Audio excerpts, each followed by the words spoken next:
वैसे भी वर्तमान परिस्थिति में 60% तो ऐसे ही रिजर्व कैटेगरी का बना हुआ है।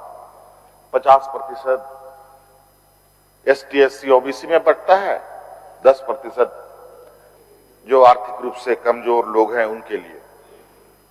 60% तो ऐसे ही अध्यक्ष महोदय, और 40% है। क्या 40% में क्या 40% सब बाहर के होंगे? ऐसा तो नहीं हो सकता। अब चूंकि नियुक्तियां निकल रही है अध्यक्ष महोदय बड़े पैमाने पर, 26-27 हजार 28 हजार के लगभग नियुक्तियां निकली है। अब चूंकि इन लोगों ने एक राज्य के नौजवानों को दिग्भ्रमित करने के लिए बड़ी चतुराई से 60-40 का एक नारा लगाया है, जिसके माध्यम से नौजवानों को गुमराह करने का एक षड्यंत्र, एक जहर फिर इन लोगों ने समाज के बीच में फेंका है। अध्यक्ष महोदय, मैं आपको स्पष्ट रूप से बता दूं अध्यक्ष महोदय कि सरकार की स्पष्ट सोच थी कि यहां 100% लोग स्थानीय लोगों की नियुक्ति हो। इसी को लेकर हम लोगों ने पूर्व में 32 आधारित नियोजन नीति हम लोगों ने लाने का प्रयास किया था अध्यक्ष महोदय, सदन से पारित भी किया, लेकिन महामहिम के यहां जाकर के ये फंस गया, और वो भी इस तरीके से उलझा कि हम दोबारा इस सदन में उसमें बहस नहीं कर पा रहे हैं। लेकिन हमारी पूरी मंशा है कि 32 खतियान आधारित नियुक्ति फिर से हो। इसके लिए हम फिर से विधेयक लाएंगे, फिर से भेजेंगे अध्यक्ष महोदय। ये हमारी बिल्कुल स्पष्ट सोच है। और वर्तमान में जो ये खुद पूछ रहे हैं, इनको एक बार अपने गिरबान में भी झांकना चाहिए था कि वर्तमान में किस परिस्थिति, किस नियमावली से नियुक्ति हो रही है। ये सवाल बड़ा अजीब था। मंत्री को ये बात पूछा जा रहा है, ये खुद से ये नहीं पूछ पा रहे हैं कि ये नियम बनाया था किसने। ये नियम तो उन्हीं लोगों ने बनाया था अध्यक्ष महोदय। इन्हीं लोगों की वजह से आज ये स्थिति हुई पड़ी है। आज इतने सारे नौजवान, हम लोगों ने सभी नौजवानों से इस विषय में पूछा, क्या हम लोग 19 के 32 आधारित नियोजन नीति का इंतजार करें कि वर्तमान परिस्थिति के साथ ही आगे बढ़ा जाए।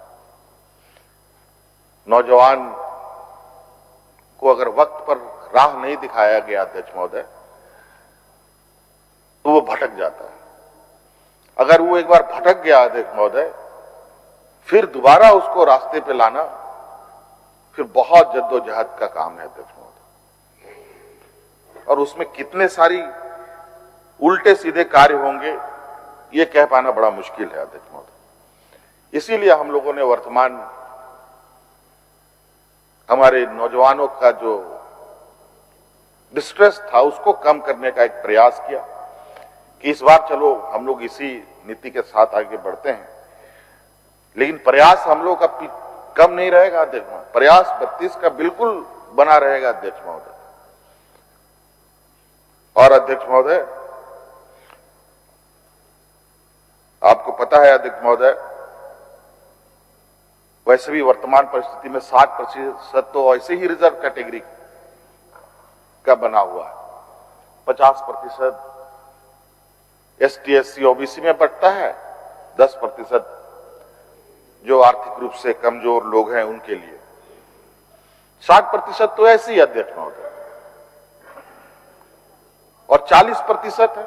क्या 40% में क्या 40% सब बाहर के होंगे? ऐसा तो नहीं हो सकता। और आज भी अध्यक्ष महोदय, जब इनके वक्त में 75% लोग बाहर से आते थे, आज सरकार की कड़ी निगरानी में और बिना किसी डर भय के पदाधिकारी के काम करने का आजादी से निर्भीक होकर आज के दिन में अध्यक्ष महोदय बहुत मुश्किल से 15-20% ही लोग बाहर से इसमें घुस पा रहे हैं।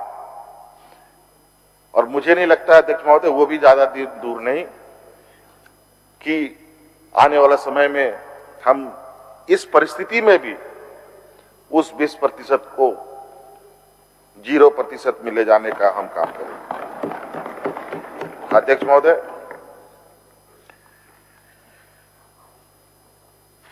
बहुत सारी बातें हैं अध्यक्ष महोदय, और 9 भी बज रहा है। मैं समझता हूं अध्यक्ष महोदय, जो सरकार के कार्य हैं, बहुत सारी चीजें हैं जो मैं समझता हूं कि अगर सुनने वाले होते तो बोलने में भी ज्यादा अच्छा लगता है।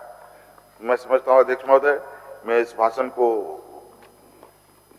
दे देना चाहता हूं। प्रोसीडिंग का पार्ट, उसको प्रोसीडिंग का पार्ट किया जाता है अध्यक्ष महोदय, और इसको हिस्सा बना लिया था अध्यक्ष महोदय, पढ़ा हुआ मान लिया जाए अध्यक्ष महोदय।